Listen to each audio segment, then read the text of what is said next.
My mother is 44 when a vessel explodes in her head.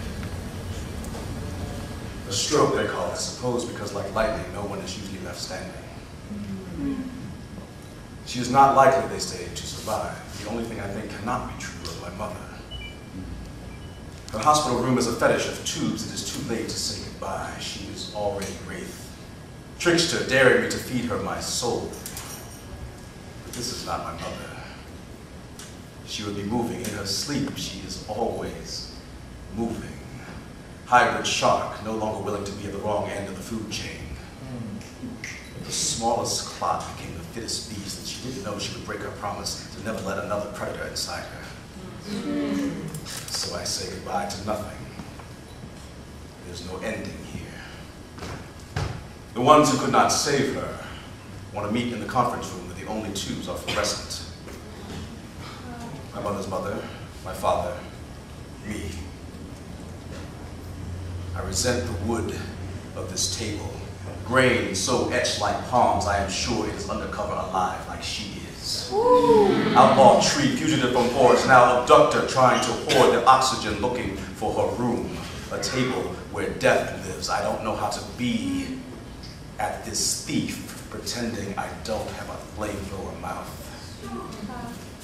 There is a lawyer, and the doctor is wearing a suit, but I know outside this room he is all white coat.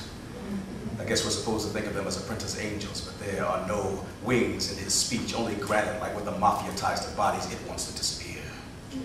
So we sit, seeing how long we can talk without saying brain dead. Hell's rendition of charades, game over before we even sit down. Everybody won, everybody lost.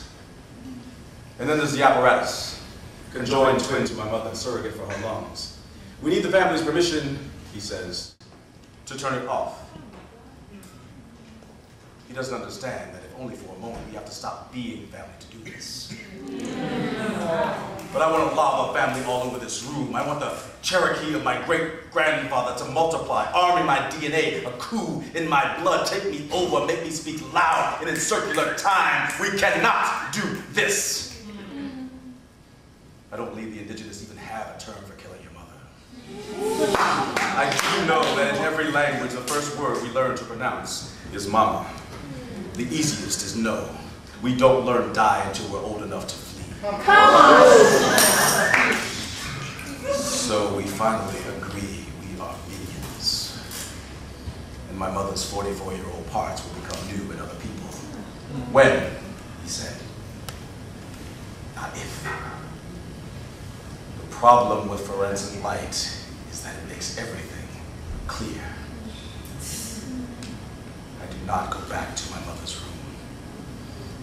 All I know how to do is to make a wish for her to be cobalt. A gleaming blue more wet than sea, coasting the horizon into paradise unnoticed. As if she never left.